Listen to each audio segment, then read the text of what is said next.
Bonsoir à tous et bienvenue dans ce point de l'actualité fermé depuis le 20 mars 2020. Dans le cadre de la lutte contre la pandémie de Covid-19, les frontières terrestres ivoiriennes s'ouvrent ce mercredi 15 février à minuit. Un décret pris en Conseil des ministres ce jour autorise cette réouverture des frontières terrestres. Cette mesure fait suite aux progrès enregistrés par la Côte d'Ivoire dans son combat contre cette pandémie et soutenue par une reprise économique mondiale. On en sait plus avec le porte-parole du gouvernement, le ministre Amadou Coulibaly.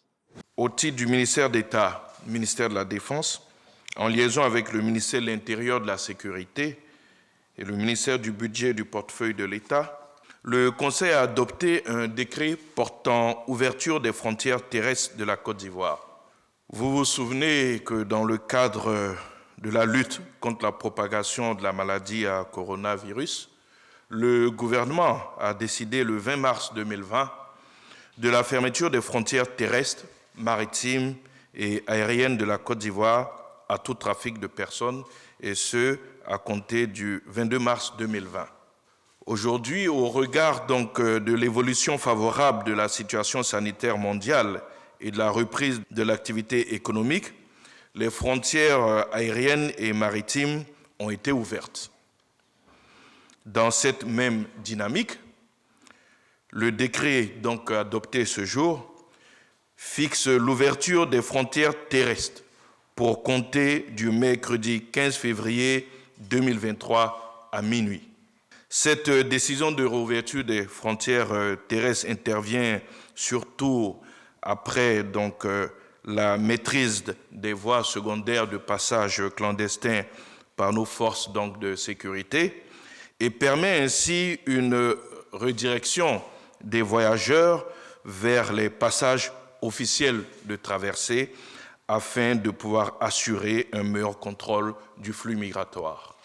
Et dans l'actualité également ce mercredi, le ministère du Plan et du Développement a lancé ce mercredi le processus d'élaboration du programme d'investissement public pour la période 2024-2026. Ce programme est produit en collaboration avec l'ensemble des structures techniques des différents ministères. Il constitue la source des projets inscrits au budget annuel d'investissement de l'État. Et dans le reste de l'actualité au Cameroun, l'homme d'affaires Jean-Pierre Amogo Belinga et une vingtaine de personnes étaient hier au tribunal militaire de Yaoundé. Ils ont été présentés au commissaire du gouvernement en vue d'une inculpation éventuelle dans l'affaire de Yogo. Mais le magistrat militaire a renvoyé tous les suspects à l'étape des enquêtes préliminaires pour complément d'information. Ils se retrouvent désormais au secrétariat d'État à la Défense. Et un avocat de Jean-Pierre Amogo Belinga d'ajouter, je cite, « Il y a encore trop de zones d'ombre dans ce dossier ». En Libye, au moins 73 morts, personnes sont portées disparues et présumées mortes à la suite d'un naufrage ce mardi. C'est ce qu'a indiqué l'Organisation internationale pour les migrations dans un communiqué. 7 survivants qui ont regagné les côtes italiennes dans des conditions extrêmement difficiles sont actuellement hospitalisés, précise l'OIM.